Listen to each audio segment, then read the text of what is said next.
حساب حضرتك محتاج بس تحديث بيانات، وقدامي اهو شغال ما فيهوش اي مشكله.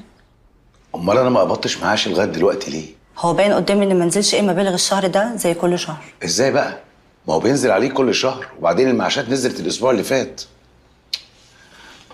يمكن الكارت باظ. حتى لو باظ يا فندم، مع انه قدامي شغال، المعاش اصلا ما نزلش على الحساب. طب انا اعمل ايه دلوقتي؟ اقبض معاشي منين؟ احنا كبنك قدامنا الحساب شغال ما فيهوش مشاكل. اكيد المشكله في المعاشات. حضرتك روح هناك والساعه لسه ما جاتش 12 وان شاء الله تلحق. طيب انا متشكر قوي. ممكن اغير عنوان المراسلات لان غيرت العنوان اللي انا قاعد فيه. اكيد طبعا، تحت امر حضرتك. ممكن بس العنوان الجديد؟ امال مين اللي دربكم النهارده؟ كابتن جديد اسمه أسامة. ما يمكن اسامه نزل بدل طارق، يكون طارق خد اجازه ولا حاجه. لا يا سحس، كابتن أسامة هو اللي هيكمل معانا الفترة اللي جاية. ايه؟ غريبه الحكايه دي. معقوله يا كوكي؟ طارق هناك اهو. كريم، عامل ايه؟ اخبارك ايه؟ عامل ايه في التمرين؟ ما كانش قد كده كابتن أسامة الجديد، ده ملهوش فيها. ايه ده يا ابني اللي انت بتقوله ده؟ ما تقولش كده على الكابتن بتاعك. كابتن اسامه شاطر، بس انت ركز معاه. ماشي؟ مش هتسلم على سحس؟ سلمت على سحس وانت في التمرين، فروح انت بس اقف معاه كده عشان ما يفضلش واقف لوحده كتير. ماشي. طارق، ايه اللي حصل يا ابني؟ كريم قال لي ان انت سبت التدريب. لا تمام يا بابا، مفيش حاجه. مفيش حاجه ازاي؟ طب لو تحب اكلم الكابتن علوي لو في مشكله بابا ولا انا حاجة. عارف ادبر اموري يا بابا، لو في اي مشكله حصلت انا هعرف اتعامل معاها. متشكر. سلام. ماشي، ربنا معاك يا ابني. يلا يا كوكي. يا عم احمد ربنا ان هو وافق يرجعك بعد الكلام اللي انت قلته له امبارح. ده كتر خيره، تصدق؟ انا مش عارف كان المفروض يعمل ايه اكتر من كده. نهدى الراجل، اهدى. خصم اسبوع يا ميدو؟ اسبوع؟ طب فكك من الخصم. الفرقه اللي انا لعبت فيها سنين فجاه كده يديها المدرب تاني؟ يا ابني انت هتصدق الراجل ده هجصه بطنه فاضي. وبعدين اهالي العيال كبرهم تمرينتين وهتلاقيهم بيزنوا عليه ان انت ترجع تاني تدرب الفريق. طيب ممكن بعد اذنك تخليك في نفسك؟ مش طلب صعب، خليك في نفسك، ما تتدخلش في حياتي يا ميدو. يا ابني والله ما كانش قصدي اي حاجه، ما انت فاهم، ده كان من خوفي عليك. يا ابني افرد وشك بقى، ده انت في عرض كل مليم دلوقتي لحد ما تظبط حالك. طيب ما تقولش لابويا حاجه تاني. ماشي يا سيدي. المهم دلوقتي لازم تستغل فرصه الوقت الفاضي اللي عندك وتروح تضرب في كذا نادي. انا اصلا عارف ان في ازمه مدربين في النوادي، وانت مدرب جامد، وحتى لو رحت مركز شباب هيخطفوك خطف. امال هتخطف ولا نيل؟ يا جدع انت فكها وروق بقى. انا ما كنتش اعرف انك حنبالي قوي كده. ما انا كنت عملت ايه يعني يا حسين؟ ما انا قعدت ازعق ونزلت في الاخر على ما فيش. انت عارف لو حد غيري كان زمانه ولع الدنيا. الحكايه مش مستاهله ولعه خالص، وكل مشكله وليها حل. معلش يا حسين، اصل انت ايدك في الميه. ماشي، عندك حق، بس انا برضو مش فاهم انت مستعجل ليه؟ ما احنا قاعدين مع بعض، انت واخد بحسي وانا واخد بحسك، واحنا الاتنين مسليين بعض. انا قلبي حاسس انها هتتحل وقريب قوي كمان، بس انت سيبها على الله. ونعم بالله. بقول لك ايه، افتح بقى الطاوله وظبط على ما اشوف مين اللي بيخبط. ظبط وخبط. حلوه صح؟ لا حلوه صح، ايوه كده، فرفش بقى يا اخي، فكها. ماشي يا حسين، ماشي على الله. ماشي. يا ترى مين؟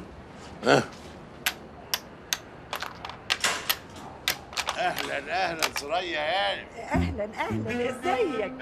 تمام الحمد لله.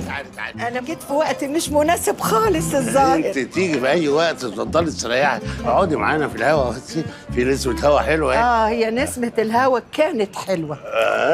عموما انا عندي مشوار كده بتاع ساعة، ممكن اسيب معاك بابسي؟ يا سلام، ده انت هتنورنا وتشرفنا يا سي بابسي. يا روح قلبي انا بابسي، انا ما كنتش عارفة ان عندك ضيف. لا، وده ضيف برضه، ده الاستاذ رمزي صاحب العماره.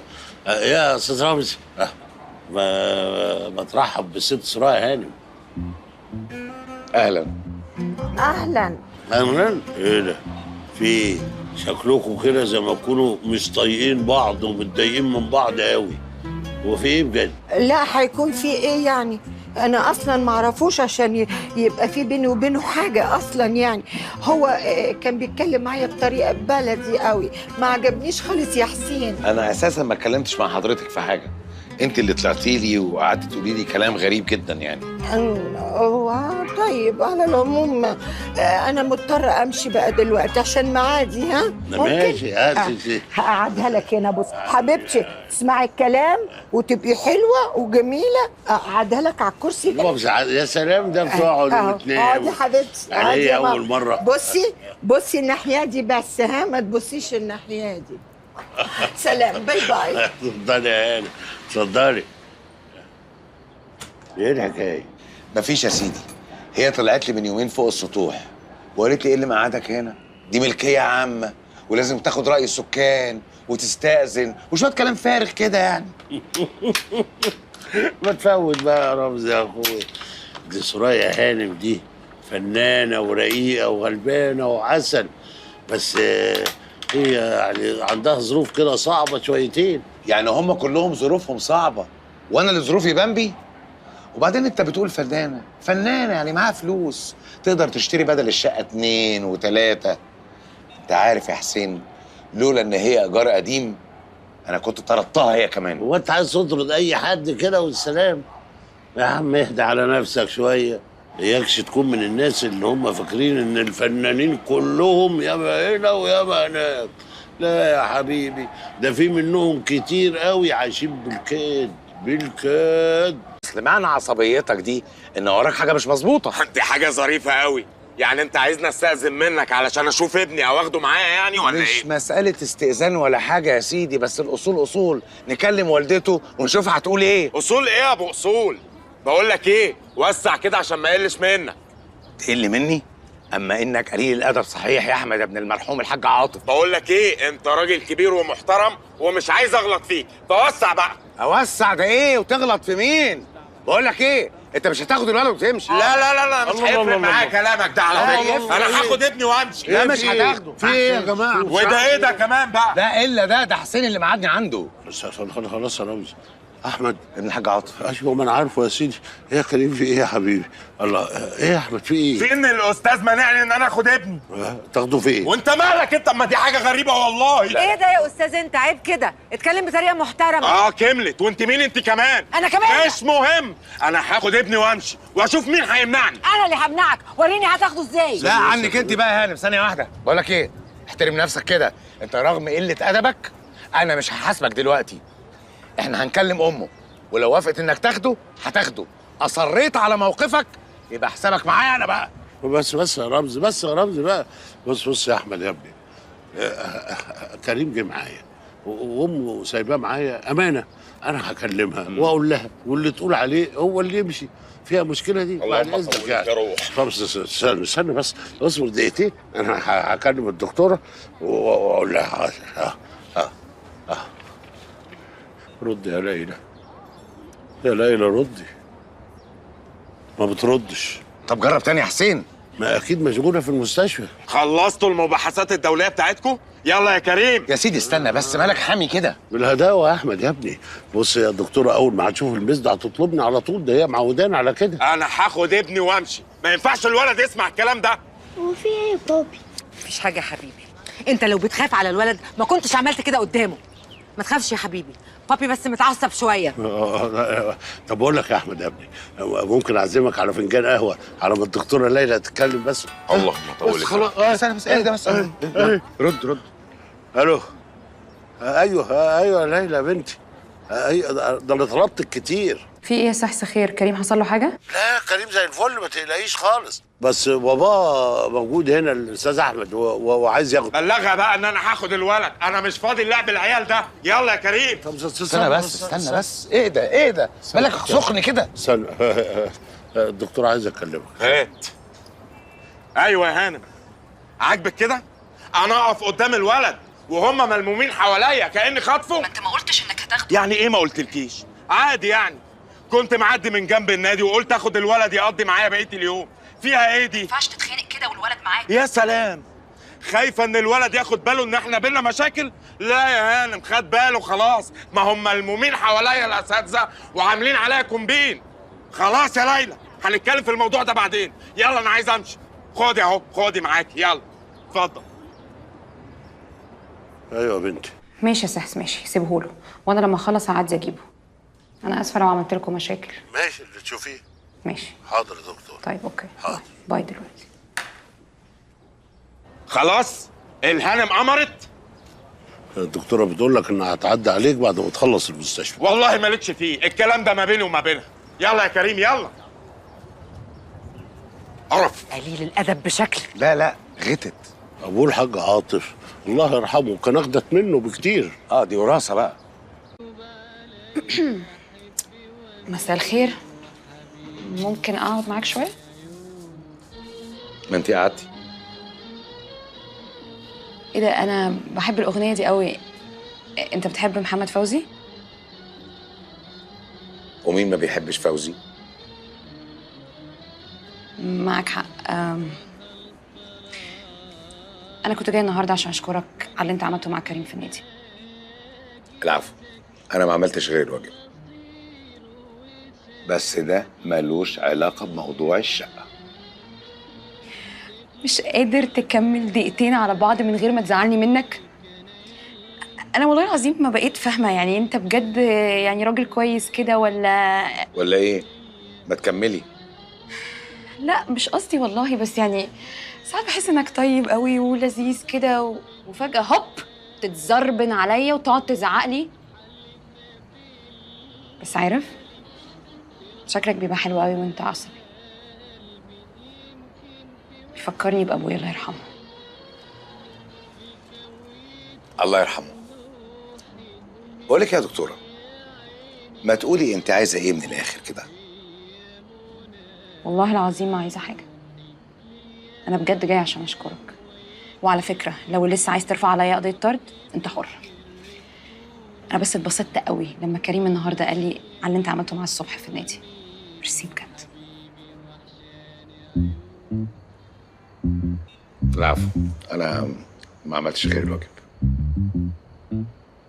طب انا عندي فكره، ايه رايك ناخد هدنه وتقبل اني اعزمك على البسبوسه الخطيره اللي انا عملتها بايديا الاتنين دول عشان اشكرك انت وسحس. بالبندق؟ طب بص والنبي الشقه دي حلوه ازاي. بص يا سيدي، ده باب الشقه، دي بقى الجنينه، وده ممر بيدخلنا على المطبخ. وانا بفكر لو اخدنا الشقه دي ان شاء الله نفتح المطبخ على الريسبشن. بعد كده هندخل على اوضه الناني، وبعد كده على الاوضه بتاعتنا والحمام بتاعها، وبعد كده اوضه الاطفال وبرده الحمام بتاعها. هما طالبين 20% والباقي على 9 سنين، يعني حوالي 65,000 جنيه كل 3 شهور. ها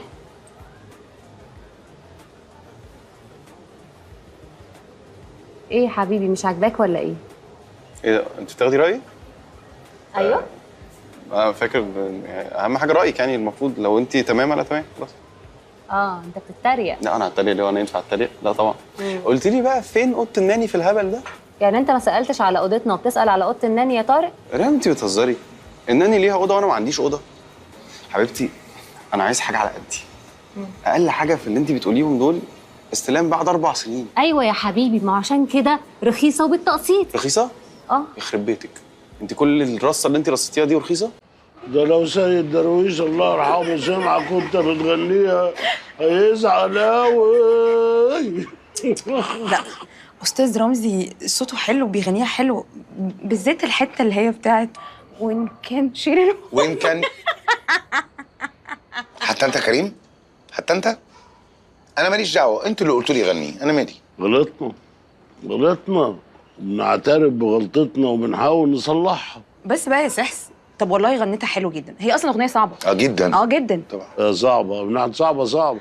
انت عارف مين بقى اللي بيغني الاغنيه دي مظبوط قوي وحلو قوي؟ مين؟ طارق. لا بجد؟ والله العظيم طارق صوته حلو قوي. لا قوي. مش قوي عادي، لا ده قوي قوي قوي. يا سلام يا سيدي، وما دام هي قوي قوي قوي كده ومتحمس وحبه كده، ما تصالحوا. لا ازاي؟ مقموص بيعاند نفسه وبيعاند الواد. يا جماعة أنا لا مقموص من ابني ولا بعنده، بس أنا عندي أسباب كتيرة هو مش قادر يستوعبها ولا يصدقها. صدقوني انتوا، البنت اللي عايز يتجوزها دي من ساعة ما ظهرت في حياته وهي شفطت روحه ما بقاش طاري ابني، بقى واحد تاني خالص، بقى عصبي على طول ومكشر. ضحكته اللي كانت بتملى وشه بقت عاملة زي هلال العيد، بيضحكها من السنة للسنة. طيب يا اخويا، ما دام انت فاهم الحكايه قوي كده ومحلل الموقف قوي كده، ما تبعدش عنه. هتسيبه لها كده؟ بالظبط، الله ينور عليك يا استاذ رمزي. استاذ رمزي عنده حق. لو الكلام اللي انت بتقوله ده حقيقي يبقى طارق محتاج لك دلوقتي اكتر من اي وقت تاني. قوم كلمه، قول له اي حاجه تكسر اللي بينكوا ده، ولما يعني الدنيا كده تمشي بينكوا يبقى قول اللي انت عايزه. انا متاكده انه هيسمعك المره دي. على فكره انا بقيت كلام ليلى جدا جدا، وانا رايي بقى ان انا وليلى وكريم نقوم نخش المطبخ نعمل 2 شاي، ها، ونسيب لك التليفون تتكلم برواق كده وتهدي اعصابك وتظبط الامور معاه. ماشي؟ تعالي بقى انت عشان انا عايزك. بصي بقى الجزء اللي بقى بيعجبك، وان كان شيل الحمول، حاجه نقول جوه في المطبخ، حب انا مش هسيبك. وان كان شيل الحمول على ضربي في. بص، هي دي مشكلتها الوحيده، ان انت اول ما بتدخل من باب الشقه المطبخ في وشك. طب وايه المشكله يعني؟ مش عارفه، حاسه ان ماما مش هتوافق عليها. ثواني. ابويا. طب ما ترد يا حبيبي. لا قشطه، هكلمه بعدين. الشقه دي حلوه على فكره، بس هي غاليه شويه، ممكن نعرف نظبطها. ممكن ترد، يمكن محتاجك في حاجه مهمه. رد عشان خاطري، يلا.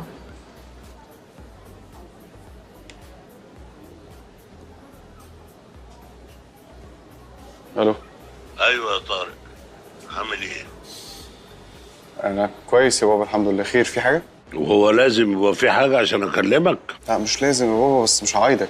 عادة انت بتستنى لما ارجع البيت وتكلمني في اي حاجه انت عايزها. وهو أنت بقيت ترجع البيت أصلا؟ هو أنا بقيت أشوفك؟ خير يا بابا، في ايه؟ لسه راكب دماغك برضه؟ انا مش راكب دماغي ولا حاجه يا بابا. أنت مش عايز تفهمني ليه يا ابني؟ افهم ايه يا بابا؟ افهم ايه؟ مش انت بتقول انه بيتك؟ خلاص هو بيتك وانا سبتهولك خالص. خليك بقى حر وانا حر انا كمان. ما تمسكليش في الهايفة وحاول تفهمني يا ابني ولو مرة واحدة في حياتك. ايه يا سحس؟ مالك؟ البيبي عاندني يا سيدي. قال ايه؟ اشترى شقة خلاص عشان يتجوز فيها، ولما يبقى يعمل الفرح هيكلمني ويعزمني، ده لو انا عايز اروح يعني. يا سيدي ابنك وبيتدلع عليك، وبعدين اكيد هو ما يقصدش اللي وصل لك ده. لا يقصد يا رمزي. هو فاكر ان الشقة دي هتحل له كل مشاكله. هو من امتى الجواز بقى شقة؟ انا مش فاهم انت متضايق من ايه؟ ده بدل ما تبقى فرحان انه بيعتمد على نفسه. عندك حق.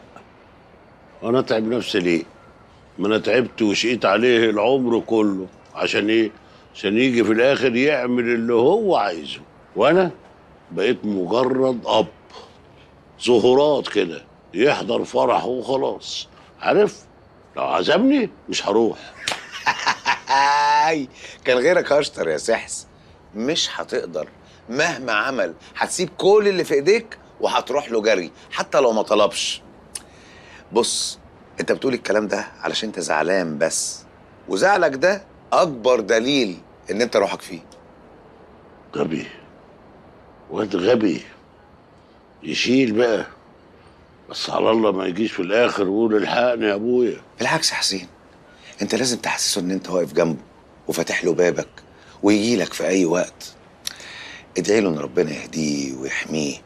وبعدين يا حسين، انت عملت كل اللي عليك، سيبه بقى يتحمل نتيجة قراره. يعني اشوفه بيغرق واسيبه؟ لا لا لا، انا ما قلتش كده خالص. سيبه يحاول مع نفسه كده، يضبش شوية. لو عرف ان هو ينقذ نفسه يبقى اتعلم، وهيفهم في الاخر ان انت كان قصدك مصلحته ومش بتعنده. يضبش ما يضبش خلاص هو حر. الله، تصبح على خير يا رمزي. لا، على فين؟ لازم انكد عليك برضو.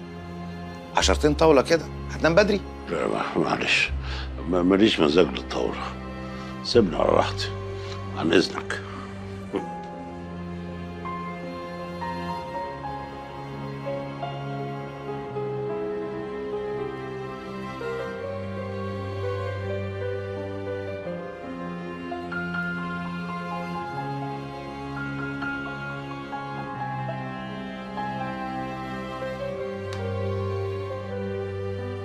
انا بقول لك بقالي فتره كل ما بعدي من الشارع ده بفتكر نفس اليوم. فاكره اليوم ده؟ بقول لك ايه، فاكر لما كنت لسه فاكر ايه؟ هو ده اسمه ايه بقى يا طارق؟ في ايه يا حبيبتي؟ هو ايه اللي فيه ايه؟ اسمها ايه دي بتكلمك دلوقتي ليه؟ وما ردتش عليها ليه يا طارق؟ انت غيرانه عليا يا بطه، غيرانه عليا. اهلا اهلا. ازيك يا حازم؟ الحمد لله. ايه انتوا كنتوا فين؟ بقالي شويه هنا ومحدش فيكم موجود. هو سحس لسه ما رجعش؟ لا انا ما شفتوش. هو هنا؟ اهو جه اهو. انتوا مالكوا يا جماعه؟ في ايه؟ مفيش. ازيك يا حازم؟ الحمد لله يا سحس. الله. لا يا جماعه انتوا في حاجه وحاجه كبيره كمان، ما حد يقول لي في ايه. ده شكلها مضلم خالص. طب انا كده كده كنت ماشي. سلام.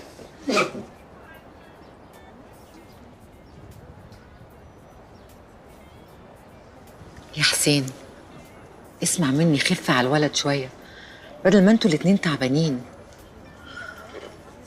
انا اتكلمت معاه، هو عنده استعداد يسمعك. انت تتكلمي معاه ليه يا كمالي؟ انا طلبت منك تكلميه؟ انا مش هستناك تطلب مني اعمل حاجه انا شايفاها صح ليك وله، عشان انا بحبكم. وبعدين بصراحه يعني الموضوع خلاص باخ ولازم يخلص. اهو دلوقتي يفهم ان انا اللي بعته. ما يفهم، فيها ايه يعني؟ ما تكبرش مع ابنك ممكن لو سمحت. هو لازم يحس انك خايف عليه مش خانقه. انا خانقه انا بكابر. ارتحت يا ستي؟ انت رايح فين طيب؟ ماشي همشي همشي يا رمزي. نص ساعة كده وكريم يخلص التدريب وبهاته معاك لو سمحت. طب استنى شويه ونمشي كلنا سوا. انا همشي دلوقتي يا رمزي، همشي دلوقتي عن اذنكم.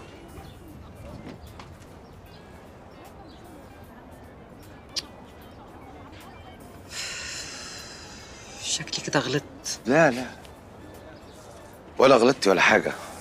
صراحه كمان الواد طارق كده مستهبل فيها ومنشف دماغه، وحسين بصراحه عنده حق. استاذ رمزي، انت عندك ولاد؟ لا. اشمعنى؟ ابدا، بس انا كده فهمت انت ليه شايف طارق غلطان. لو كان عندك ولاد كنت هتعرف ان احنا اوقات من كتر خوفنا عليهم بنقسى من غير ما ناخد بالنا، وساعتها بقى اي كلمه حلوه من اي حد بره بتبقى بكل اللي احنا عملناه طول عمرنا. ده اللي طارق حاسس بيه. انا اسفه، هو انا ضايقتك بكلامي؟ لا انت ما غلطتيش ولا حاجه. انت فعلا عندك حق. انا جيت على طارق قوي، يمكن عشان في الفتره الاخيره انا قربت من حسين قوي وعرفته اكتر، وشفت منه كل خير وجدعنه ما شفتهاش من وقت مرات الله يرحمها ما ماتت.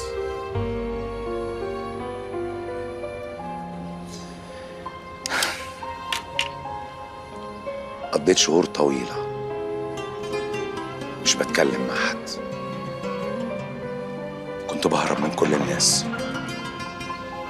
الله يرحمها ماتت ومات جوايا كل حاجه، وما خرجتش من السجن ده والحزن والألم ده إلا لما ظهر حسين.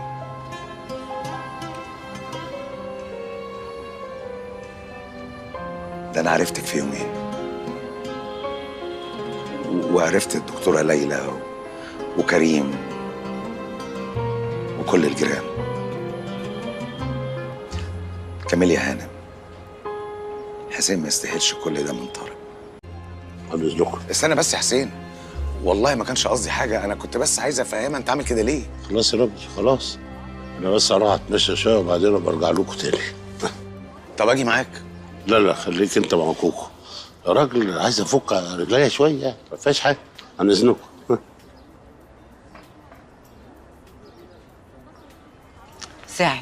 زعل عشان حكيت لي، صح؟ عنده حق، عنده حق. انا غلطان. ايه اللي دخلني في موضوع بين راجل وابنه للدرجه دي؟ ايه اللي يخلي انا غلطان؟ لا بقى انت مش غلطان. اي حد بيحب حسين هيعمل كده. قوم معايا، قوم. على فين؟ قوم معايا. طيب يبقى هو بيطلع كده، يلا. ده بيعمل كده في نفس الوقت. طارق قابل يا معلم، صاحبة ابوك ومعاه واحد. ومين الراجل ده؟ ده مش الشله تبع ابوك. كمل انت تمرين. ماشي. هاي كيمي، وحشتيني. ازيك يا استاذ رمزي؟ ازيك يا طارق؟ عامل ايه؟ حضرتك عضو معانا هنا؟ اول مره اشوفك. لا انا الحقيقه مش عضو هنا. يبقى اكيد اشتكى لكم مني وجايين تملصوا لي وداني، مش كده؟ وانت كبرت عليها بقى ولا ايه؟ لا ما كبرتش عليها، بس انا مش عايز اتكلم في حاجه يا كيمي من فضلك. هو شايفني اكتر واحد غلطان في الدنيا، خلاص يا ستي انا اكتر واحد غلطان في الدنيا. طارق، انا مش جايه اتحايل عليك، انا جايه اقول لك تكلم ابوك. الراجل متضايق جدا من كل الكلام اللي انت قلته له امبارح. ايه الكلام اللي انا قلته له امبارح؟ ايه هو عمال يقول لي بيتي بيتي بيتي، خلاص هو بيته وانا مش داخله له تاني. انا عمال طلعان عيني في شغلانتين مع بعض عشان اعرف اعمله اللي هو عايزه، خلاص بقى خليه يسيبني. طارق يا حبيبي، ابوك متاثر قوي بالكلام اللي انت قلته له امبارح. انا اسف، بس هو حضرتك ايه دخلك؟ كريم ممكن من فضلك تقولي لابويا ما يدخلش حد ما بيننا؟ انت عندك حق، عندك حق. انا متاسف قوي، انا متاسف. اتفضل. رمزي، ايه اللي انت قلته ده؟ انت مين؟ بقيت كده امتى؟ بقيت كده ازاي يا كيمي؟ بقيت كده ازاي؟ الراجل جاي معايا عشان يصالحك على ابوك، وانا اللي طلبت منه يجي معايا. كنت فاكره ان لسه عندك دم. كيمي من فضلك انا بقول لك ايه؟ هو انت هتتعصب عليا ولا ايه؟ طارق، انا ام وعارفه يعني ايه اب يحس انه بعد التعب ده كله والسنين دي كلها انه كل حاجه راحت. انا جايه اكلمك عشان انا بحبكوا انتوا الاتنين. حبيبي اسمع كلامي، اسمع كلامي وحط اللي انا بقوله لك ده حلقه في ودنك عشان ما ترجعش تندم. فاهم؟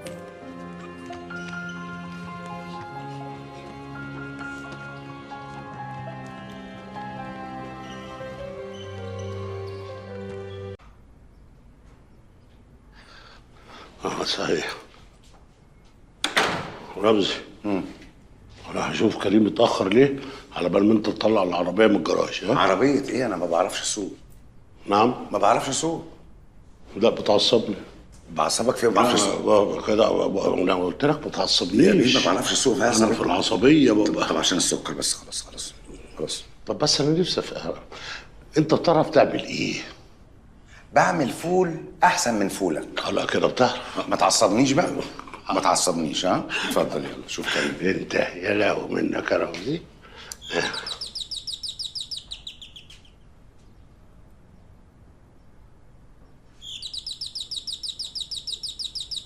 انت بتدوس كتير قوي يا حسين، انت هتزعجهم كده. ومحدش بيرد. يبقى مفيش حد جوه.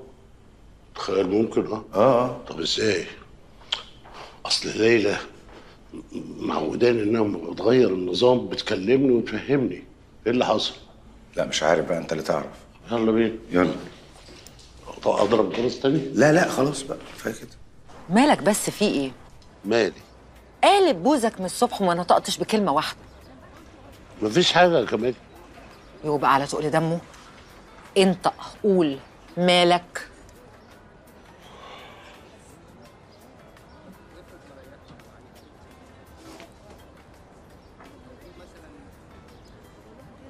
ماله يا رمزي؟ عامل كده ليه؟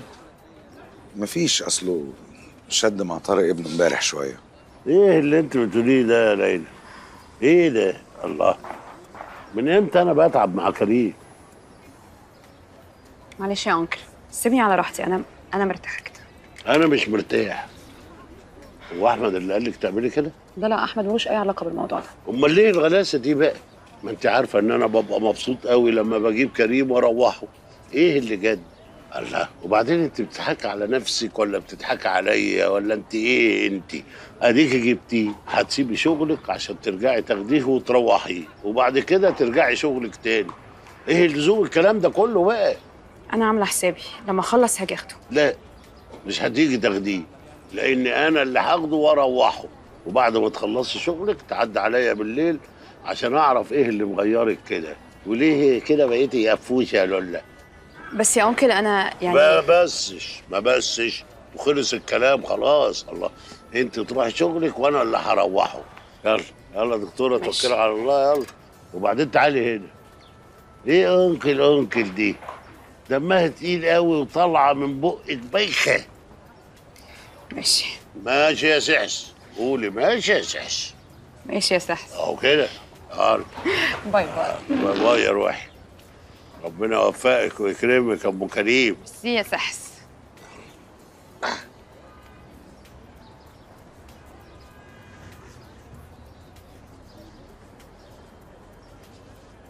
هي ليلى مالها؟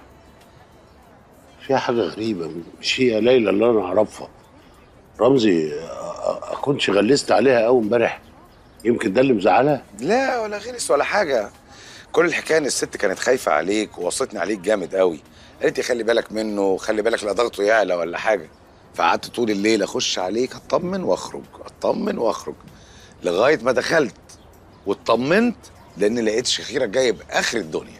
وغدا تأتلق الجنة أنهارا وظلا، غدا ننسى فلا نأسى على ماض تولى. وغدا نسوف لا نعرف للغيب محلا، وغدا للحاضر الزاهر نحيا يا رمزي نحيا يا رمزي، ليس إلا تصدق بالله انت راجل رايق والله. بقى راجل انت تزعل وتتقمص زي العيال وتنكد علينا، وانا ارجع في السكه بقى اقعد افكر اعمل ايه بقى لحسين علشان اخرجه من المود الوحش ده، لان اكيد هرجع الاقيك بوس شبرين ومكشر. ارجع الاقيك بتغني. امال عايز نعمل ايه يا رمزي؟ اعيط؟ ما بعيطش، انا كده طول عمري كده، انكد على نفسي ساعتين 3 بالكتير، وبعد كده افك وافرفش وابقى اخر حلاوه واخر شقاوه. ويلا بقى غير هدومك عشان تساعدني.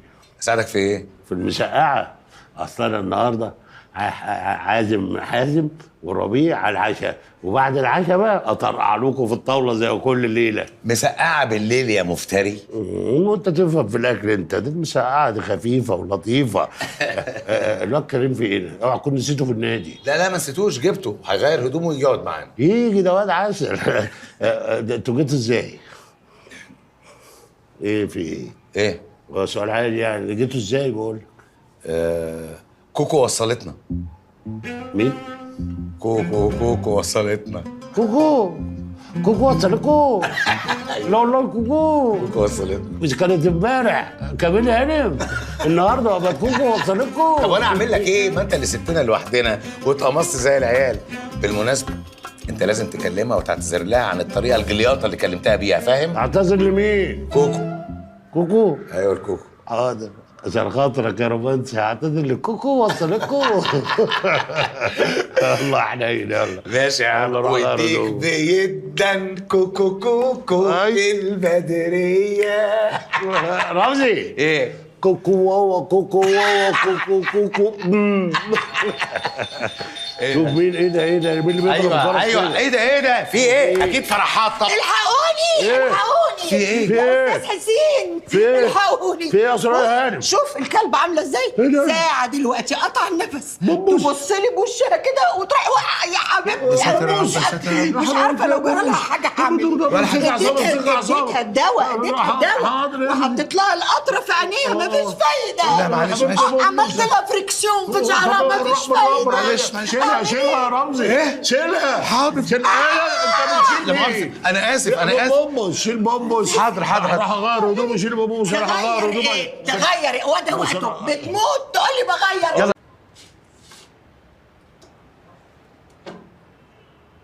انت عارف يا استاذنا، والله العظيم انت ظالمني. انا اصلا محامي الدكتوره ليلى بقالي 2 سنين، وانت ما اديتنيش فرصه افهمك او اقول لك. حلوه المسقعه؟ عسل. ما تاكلوش ليه يا جماعه؟ مدوا ايديكم. والعلم حضرتك الدكتوره ليلى موقفها القانوني سليم 100%. لو فكرت تدخل معاها في قضايا ومحاكم مش هينوبك الهوا. وبعدين محامي تاني غيري كان قفش منك اتعاب ورفع لك القضيه وضحك عليك، لكن انا ضميري المهني يمنعني اني ارتكب هذه الحماقات.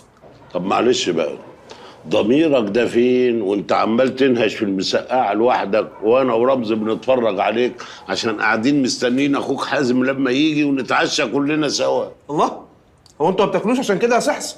مستنيين حازم؟ يا جماعه حازم مش جاي النهارده خالص. اصل انا سمعته وانا جاي دلوقتي صوته عالي قوي مع مراته، وتقريبا كده هي هتعشيه بطريقتها. طب يلا يلا يا وحش المسقعه، روح افتح يعني، خد بريك كده من المسقعه وروح افتح. رمزي الحق لك اي حاجه يا اخويا؟ الحق ايه؟ ده دمر الصينيه، ده بطل العالم في المسقعه. يا حازم ازيك يا ربيع؟ ازيك حبيبي؟ يعني يا حازم ياكل بطاطس بقى. اتفضل يا حزوم. اهلا حزوم. مساء الخير. اهلا مساء الفل. يلا تتفرج علينا، يلا بسم الله الحق يلا. الف هنا، انا اتعشيت. مش قلت لكم مراته معشيه عشوه تقيله. في ايه يا ربيع، انت اتهبلت ولا ايه؟ ما تلم نفسك. ايه ده ايه ده ايه ده ايه؟ لما ليتس هو ايه يا حازم تهبت منك على الاخر ولا ايه؟ لا ولسه هتهبها اكتر لما تحترم نفسك يا اخي. احترم نفسي؟ يا سلام. طب ورينا هتعمل ايه بقى؟ ايه ده يا جماعه؟ ايه ده؟ صلوا على النبي، مش كده. انت مش شايف بيقول ايه يا استاذ رمزي؟ معلش برضه مش كده. ايه يا سحس؟ اقعد يا رمزي، اقعد عشان نعرف نتفرج على البهوات وهم بيضربوا بعض. يلا يلا اضربوا بعض، يلا قطعوا ضم بعض، يلا يا بهوات اتفضلوا. يا سحس قسما بالله العظيم كنت بهزر وهو عارف. وانا ما بحبش هزارك السخيف ده، وقلت لك مليون مره قبل كده. خلاص كفايه لحد كده. شوفوا من الاخر، يا تقعدوا بادبكم واحترامكم هنا، يا اما لا معلش يا رمزي معلش، يا اما تتفضلوا تروحوا تتخانقوا بره. ماشي يا سحس تمام. طيب تعالى معايا يا ربيع، تعالى معايا. اتفضل يا استاذ رمزي. انا اسف يا حسين، بعد اذنك. ده اسف ايه وبعد اذنك ايه؟ ما تبطل عبط. اقعد واحكي لي مالك، في ايه بالظبط؟ ريم لمت حاجتها وخدت الولاد وراحت عند مامتها وطالبه الطلاق. طب اقعد يا حازم، اقعد احكي لي بالظبط ايه بقى اللي نيلته يا منيل. وبصراحه رمزي عنده حق. نفرض ان اصحاب الشقه دول بلغوا البوليس وقالوا انهم كانوا سايبين في الشقه ذهب ولا فلوس ولا كده، ساعتها هيبقى له وضع بقى يا سي رمزي. انت اللي هتلبس والاخ ده هيخلع ولا هيعمل اي حاجه. لا يا حسين انت فاهم غلط، هو احنا اللي هنفتح الشقه؟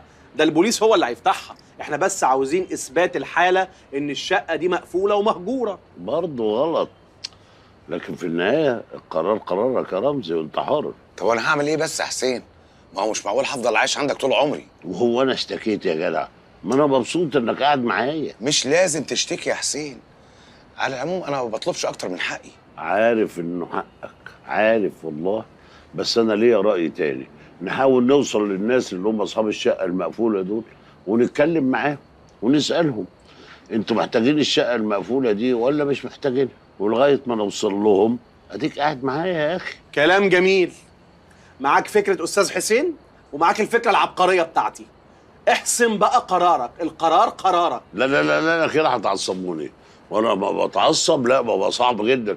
شفتوني انا عصبي؟ رمزي شافني مش انا ببقى عامل ازاي وانا متعصب؟ ببقى عصبي قوي. طب ليه بقى؟ ليه ما تعدوا لليكوا دي؟ ها؟ بصراحه من غير زعل كده انا زهقت من مشاكلكم. يا ساتر، على طول مشاكل على طول. يا رمزي مالك في ايه؟ انت زعلت ولا ايه؟ انت والله ما اقصدك يا رمزي.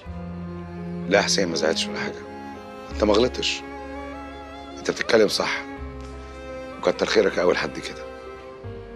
الحمد لله بقى. وانتوا الاثنين بقى ان شاء الله هتفضلوا كده فردين بوزكم في بوز بعض كده. لا انا مش حمل بوز مفروض، يا تلموا بوزكم يا معلش توروني عرض كتافكم بقى، معلش من غير زعل.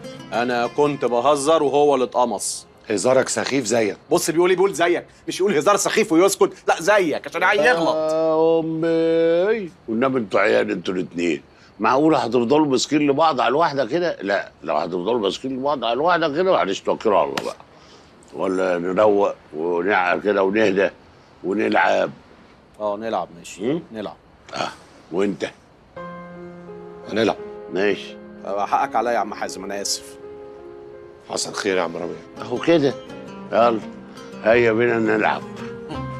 وحبسه في الاوضه فعلا؟ امال انا كنت هعمل ايه؟ ما هو انا لو حاولت اخرجه من الاوضه الفار هيخرج وراه وساعتها ما نعرفش نمسكه يا لولا. ولو خرج الفار هيبقى مش تحت السيطره، ولا ايه يا كوكي؟ شكلك خايف يا سحس. فشر سحس ما يخافش ابدا، لكن دي خطه محكمه للسيطره على الفار. يا عيني يا استاذ رمزي، طب والله صعب عليا قوي. ما صعبش عليك غالي يا حبيبتي. بقول لك يا دكتوره، مش انت درستي في الكليه تشريح الفئران والصراصير والحشرات وكده يعني؟ خلاص يلا جمدي قلبك وانا افتح لك الباب ونخش بقلب جريء كده تمسك الفار. امسك مين؟ ده انا لو شفته هقع من طولي دلوقتي حالا. وبعدين بتاع الكليه ده كان ابيضاني كيوت صغنن كده، لكن ده بس اكيد مش هنسيبه كده. سامع امك يا كوكي بتقول لك على الفرق يا دنيا هوكلو يا عم قول حاجه لامك يا عم. طبعا مش هنسيبه محبوس كده. طب الله، هو ساكت ليه؟ ده مش مسموع له حس. رمزي رمزي رمزي، عايز ايه يا حسين؟ انت كويس؟ زفت. الحمد لله. طب بقول لك ايه، هو فين دلوقتي؟ هيكون فين؟ ورا الدولاب زي ما هو. ما هو اكيد خايف من صوتك. ايه ده؟ ايه ده؟ انت مين اللي بيضحك جنبك يا حسين؟ انا ليلى يا استاذ رمزي، قلبي عندك. ليلى؟ انت هتقعدوا تضحكوا مع بعض كده وتسيبوني محبوس مع الديناصور ده؟ لا خلاص مش هنسيبك، بس حدد لي موقعك بالظبط. هكون فين؟ فوق السرير. طب بص يا رمزي، انا هفتح لك الباب تنط من على السرير وتيجي جري على الباب وتخرج وانا اقفل الباب وراك، بس بعد ما اعد من 1 ل5. ليه 5؟ ليه 5؟ ما تقول 1 2 هوب اطلع على طول. خلاص خليك بقى زي ما انت. طيب خلاص. عد يا حسين. هعد براحتي. اتفضل. 1 2 ايوه 3 ديلو 4. اخلص يا حسين. 5. انت عايل يا حسين وانت اعيل منه. وانت كده برضو انا عايز. لا انت جدع. مش ممكن ديلو بيلعب من ورا الدولاب يا حسين. بس بصراحه بقى ومن غير زعل انا ما كنتش اعرف انك جبان قوي كده. والنبي ايه؟ الاستاذ اللي عامل عنتر قدامكم ده اول ما ظهر الفار جري وقفل عليا باب الاوضه وبقيت لوحدي. طب والله انا غلطان اني خرجتك. طب قول لي دلوقتي هنعمل ايه؟ هنعمل ايه يعني؟ هخلي فرحات يجيب مصيادة يصيد بيها الفار. ولحد ما فرحات يجيب المصيادة ويصطاد الفار انا هعمل ايه؟ انا حاجتي كلها جوه. انا مش فاهمك، انت عايزني اعمل لك ايه بالظبط يعني؟ حاول يا تساعد. مامي يلا قولي لهم اليوم هيخلص. تقول لنا ايه؟ كنت جايه اقول لكم تعالوا نخرج مع بعض، نروح سوا نقضي اليوم في النادي. والله فكرة، يلا بينا. يلا بينا على فين؟ على النادي، نفك عن نفسنا شوية يا أخي، وبالمرة أسيب المفتاح لفرحات يتصرف هو مع الفار براحته. يا سلام، واجي معاكم النادي ازاي؟ بالبيجامة كده؟ وماله البيجامة كده؟ طب والله تري شيك. ما تهرجش يا حسين. والله يا استاذ رمزي شكلك زي القمر. حتى انت يا ليلى. طب بقول لك ايه، خلاص انا هتصرف، هجيب لك طقم من عندي. نعم يا اخويا، انت ما بتبصش على نفسك في المرايه؟ مش شايف كرشك قدامك مترين؟ خلاص ما هو يا كده بقى تستنى لحد ما نرجع. لا مش قصدي يعني، انا بتكلم في المقاسات بس. طب بقول لك ايه، شوف لي اي حاجه من اللي عندك بس من ايام ما كنت في الاعداديه. ها؟ وانا في الاعداديه؟ لا هجيب لك حاجه وانا في الثانويه. عسل انت حسين. يا ربيع عم فرحات على الباب عايز. هو انت فتحتي له كده؟ ماله كده؟ لا طبيعي قوي كده، ناتشورال خالص على الفطره. مش 100 مره محرج عليكي ما تفتحيش للزباين وانت لابسه هدوم البيت؟ قلت ولا ما قلتش؟ يا لا، انت بتغير عليا يا ابا. انا بغير عليا، انا بغير على المكتب، على سمعه المكتب، البرستيج بتاعنا. واعتقد يعني ان ايمج المكتب ما ينفعش تقابلي الزباين بهدوم البيت. يجي الزبون داخل يلاقي واحده لابسه هدوم بيت، ايه ده؟ بيفتحي وانت لابسه اسدال ولا عبايه ولا حاجه. حاضر يا اخويا. بقول لك عم فرحات على الباب، ادخلهولك ولا اوديعه؟ لا لا هاتيه ده، انا كنت عاوزه اصلا، هاتيه. حاضر. وبلبسي اي حاجه عليكي. حاضر. تفتحيش تاني للزباين كده. يا فرحات تعال اتفضل. السلام عليكم يا سعاده الباشا. وعليكم السلام ورحمه الله وبركاته. اقعد يا فرحات. ملوش لازمه القعاد يا باشا، عشان المؤاخذه سايب يعني بوابه العماره لوحديها. ده يعني سايب بوابه المتولي؟ يا عم اقعد يا عم، عاوزك. حاضر يا استاذنا. امرني سعادتك. الامر لله. اخبارك ايه يا ابو الافراح؟ والله في نعمه من ربنا يا استاذ. طب الحمد لله. بقول لك ايه، كنت عاوز اسالك على جارنا الاستاذ هشام. هو بيدفع الايجار في ميعاده؟ ايوه حضرتك بيدفعوا مقدم كمان. ما شاء الله. امال قافل الشقه ليه؟ والله هو قفلها؟ والله امال سايبها مفتوحه؟ ما انت عارف انه قافلها وكلنا عارفين انه قافلها، بس مش هي دي المشكله. امال ايه سعادتك ايه المشكله؟ المشكله ان انا كنت عاوز، او يعني بالاحرى الاستاذ رمزي موكلي صاحب العماره كان عاوز يقابله ضروري. تمام سعادتك ابلغه، بس حسك عينك تبلغه اي حاجه تاني. اي حاجه زي ايه يا استاذنا؟ يعني اللت والعجن بتاعك. هتقعد تقول له استاذ رمزي عمارته وقعت ومفيش حته يقعد فيها والكلام الفارغ ده. قول له ان هو عاوز يقابله وبس. حاضر سعادتك. اي اوامر تانية؟ لا مفيش، بس كده خلاص. السلام عليكم. مع الف سلامه. عشان نلحق اي حاجه. خلاص انا جهزت اهو. اوبا يا الشياكه والحلاوه يا ناس. الطقم يجنن عليك. وانتي كدابه قوي. فين يجنن ده؟ والله انت اللي ما بتفهمش في اللبس خالص يا ابني. الطقم اللي انت لابسه ده انا خدت بيه جايزه اشياك شاب في الهانوفيل سنه 1981. حسين بطل معر يا حسين.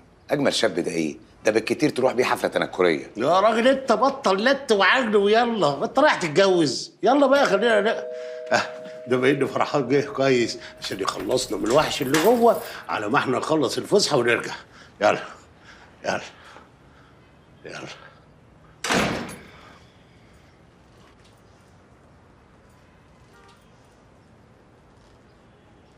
ازيك يا بابا؟ اهلا. شكلكم كنتوا خارجين. مستعجلين. طيب عموما انا مش هعطلكوا، يعني انا جاي اخد اوضتي وماشي على طول. تاخد ايه؟ تاخد اوضتك توديها فين ان شاء الله؟ ايه هتفرشها عند الواد ميدو صاحبك؟ ولا هتفرشها في النادي؟ يا بابا والنبي من غير تريقه، انا مضيت عقد شقه الصبح. ومن فضلك يا بابا انا مش عايز اتكلم في اي حاجه. وانا كمان مش عايز اتكلم معاك في اي حاجه، في اي حاجه خالص. والشقه قدامك اهي، خد اللي انت عايزه. بس ما تنساش وانت خارج تقفل الباب وراك كويس. يلا يا رمزي، يلا يا ليلى، يلا كريم، يلا يلا يلا يلا يا رمزي.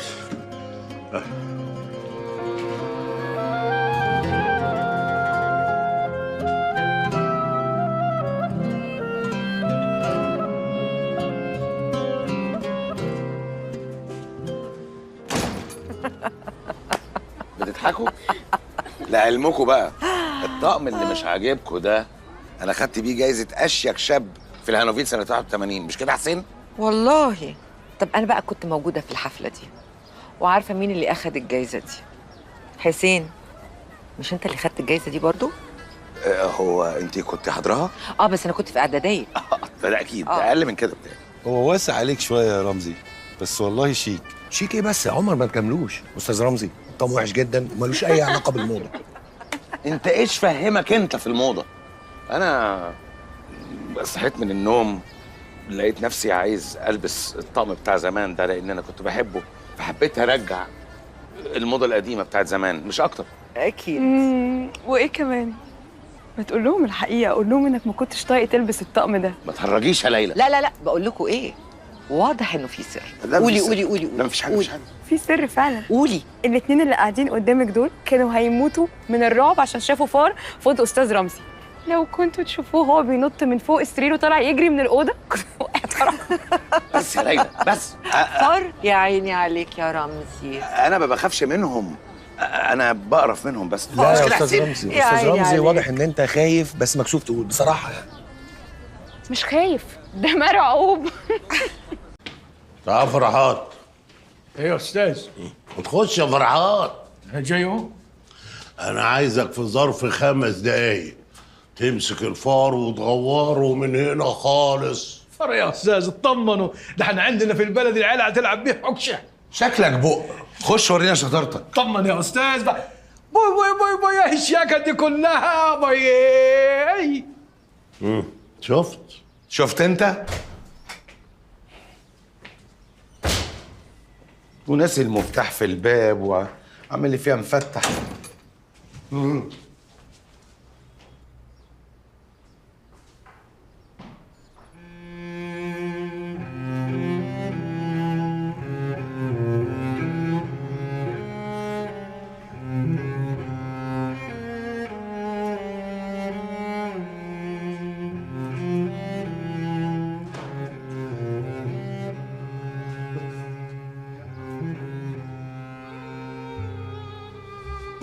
ولما انت بتحبه قوي كده سيبته يمشي ليه؟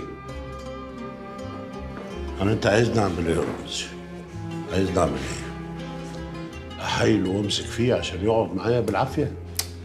مش مسألة بالعافية يا حسين، بس على الأقل كنت حاسسه إن أنت متمسك بيه ما دام بتحبه قوي كده.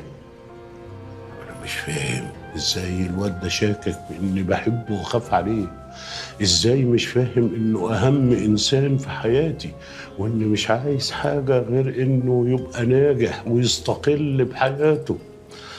الواد ده رمزي القرار اللي خده انه يمشي ويسيبني مش قراره، لا ده قرار البنت اللي ماشياه وراها زي العجل. حسين مش يمكن يكون بيحبها وبتحبه وشايف إنها هتسعده؟ لا بتحبه ولا نيلة، ده كل اللي هي عايزاه اللقب. لقب؟ لقب ايه يا حسين؟ لقب مدام طارق حسين. يا حبيبي ده لما يكون رجل اعمال كبير واسمه كبير، ستار في الغنى كبير، انما الواد لسه. يا رمزي انت فهمت قصدي غلط خالص. هي عايزه تبقى مدام تتجوز زي كل صاحباتها اللي حواليها ما اتجوزوا، بس كده. رمزي دي لو كانت بتحبه بجد ما كانتش وقفت قصاد حلمه في الغنى، الهواية اللي عشقها طول عمره. كان المفروض تعمل العكس، تساعده تدعمه لحد ما يبقى أهم مطرب في مصر، مش تعطله. طب يا اخويا ما دام فاهم كل حاجه كده ما تقول له، فهمه، وعيه، خد بايده، ده حقه عليك، حسسه ان انت متمسك بيه حتى ولو بالكذب.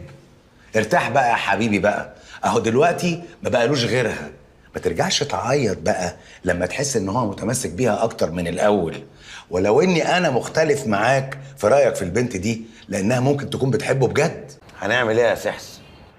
مش فاضل غير الريسبشن واوضتك هما اللي فلتوا من الاحتلال.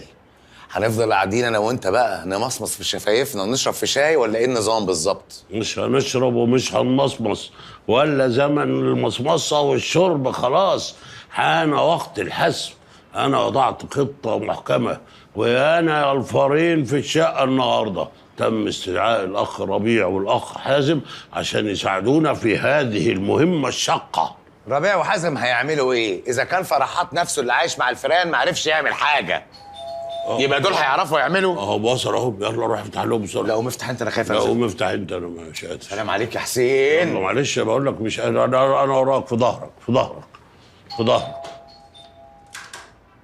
مساء الخير يا استاذ رمزي. انا حازم.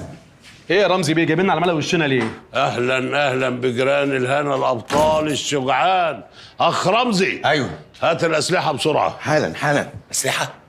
اسلحه ايه يا سحس؟ اسلحه الدمار الشامل، يلا. هو كل ده عشان الفر؟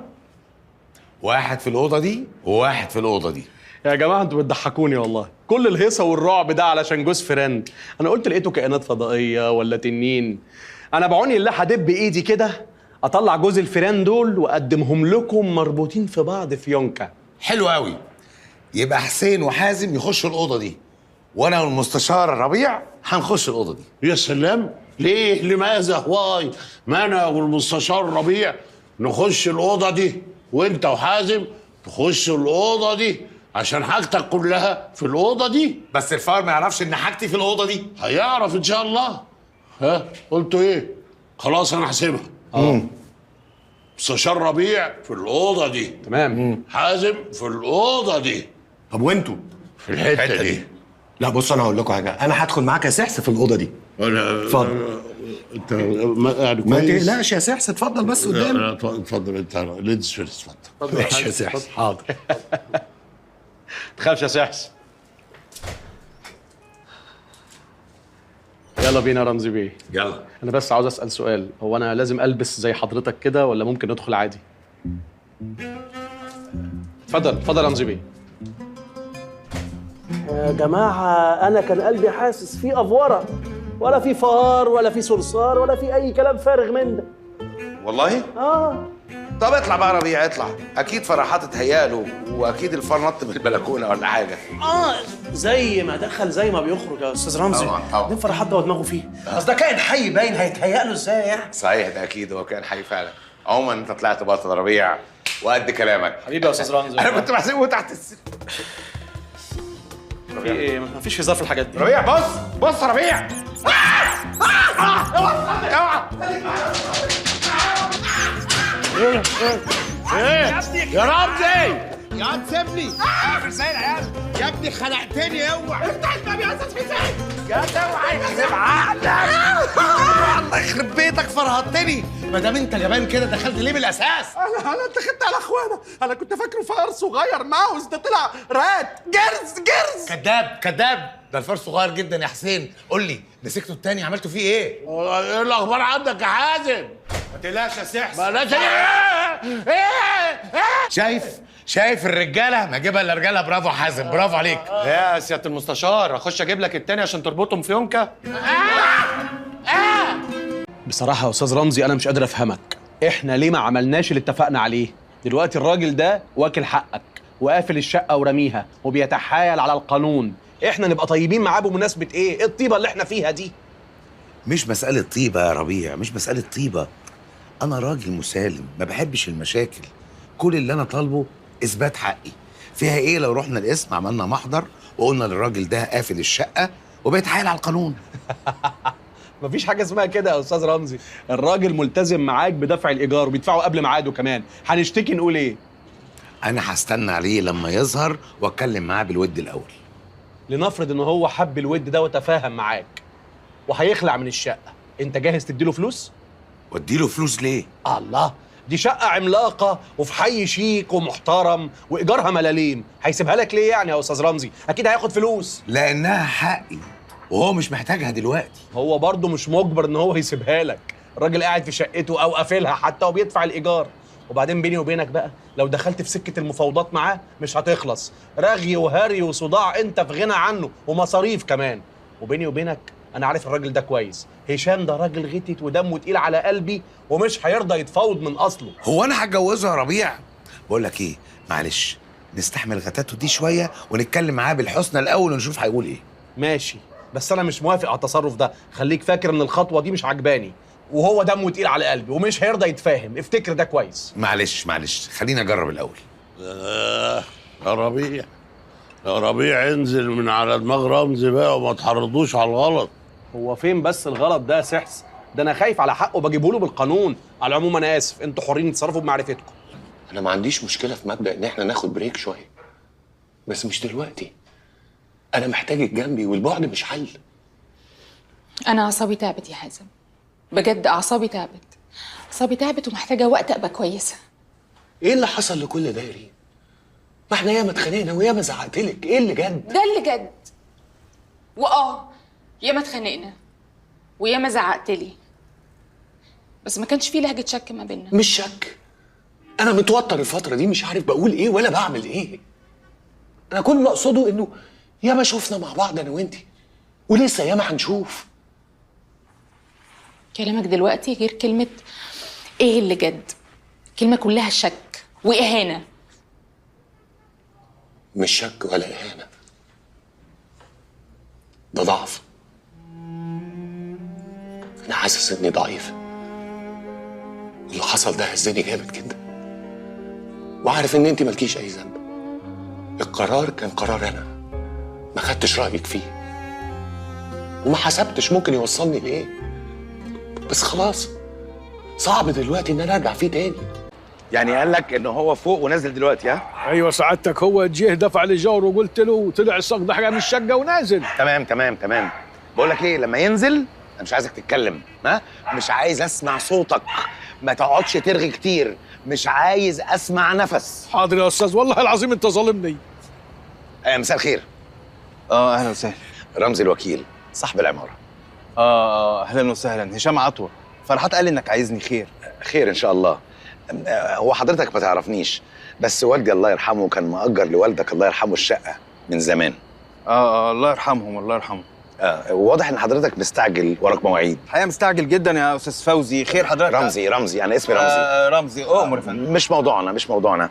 على العموم يعني انا كنت عايز اقول لحضرتك ان انا عرفت من فرحات ومن باقي السكان ان حضرتك قافل الشقه من وقت وفاه المرحوم. مظبوط. ودي فيها ايه؟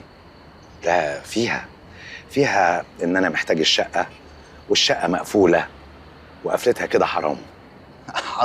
حرام يعني ايه؟ لا يعني مش فاهم حضرتك. انا بدفع الايجار وبانتظام وقبل اي حد من السكان. انا الحقيقه مش فاهم حضرتك عايز ايه بالظبط يا استاذ رمزي. عايز الشقه. ايوه عايز ايه يعني؟ جو فو لابارتمون، فهمت؟ عايز الشقه. من غير ما نخش في مشاكل مع بعضينا، انا محتاج الشقه، فيا ريت بالتراضي كده وبالود نفسخ العقد. طب تمام. وده بقى مقابل ايه؟ من غير مقابل، دي شقتي. شقتك. طب بقول لك ايه بقى يا استاذ رمزي، انا راجل مستاجر ومعايا عقد ومش هسيب الشقه. في حاجه تانية؟ يا استاذ هشام، الاستاذ رمزي ما يقصدش حاجه يا ابويا، هو بس عشان بيمر بظروف. بلا ظروف بلا بتاع، من غير ظروف، ده حقي. حقك؟ طب بقول لك ايه، انا مش هسيب الشقه ومش شايف ان ليك حق اصلا، واللي عندك يعمل. بقى كده. طيب انا عموما اتكلمت معاك بالهدوء وبالحسنى وبالاصول، وواضح ان انت مالكش في الاصول. ايه ده؟ دي يعني ايه دي؟ يعني ايه دي وبتعمل كده؟ يعني بص، انا هراعي الظروف اللي انت فيها ومش هرد عليك وهعمل باصلي. هتعمل ايه يعني؟ عن اذنك. ايه يعني ايه اللي عن اذنك وبتعمل لي كده؟ تعالى كده، انا بكلمك، انا ما خلصتش كلامي. استهدى بالله يا استاذ رمزي، استهدى بالله يا اخويا. ما شفتش بيتكلم ازاي؟ ايوه شفته، حقك عليا انا يا ابويا. انا اللي غلطان. انا كان لازم من الاول اسمع كلام ربيع. ايوه قال لك كده استاذ ربيع، صح. قال لي انت مالك، انت مالك يا استاذنا؟ العالم دي انا قلت لك ما يجيش معاها الحسنى. الواد هشام ده واد غتت، انت اصريت عنه بالحسنى وما سمعتش كلامه. من فضلك بس يا ربيع ما تفتفش، وكمان ما تقطمنيش. كفايه اللي حصل لي، وكفايه جبنه بتقع قدامك، ما يصحش كده. حط كلينكس ولا حاجه. ليه بتمد ايدك؟ شويه سندوتشات جبنه بالقطط مروه عاملاهم تحفه. ماما عاملاها ايه بس؟ انا مش عايز اكل خالص. ربنا يخليها لك وتسلم ايديها وعينيها. قول لي هنعمل ايه بقى؟ هقول لك. لا يا ربيع، ما حدش يشرب الشاي بالصوت ده ابدا. العيال جوه هتصحى، ما يصحش كده. انا محضر لك خطه رهيبه. خطه رهيبه؟ ايه هي بقى الخطه الرهيبه دي؟ هعدي عليك النهارده الساعه 3 الفجر. ليه يا ربيع؟ اتقل على الرز. بص، انا مش مطمن لك.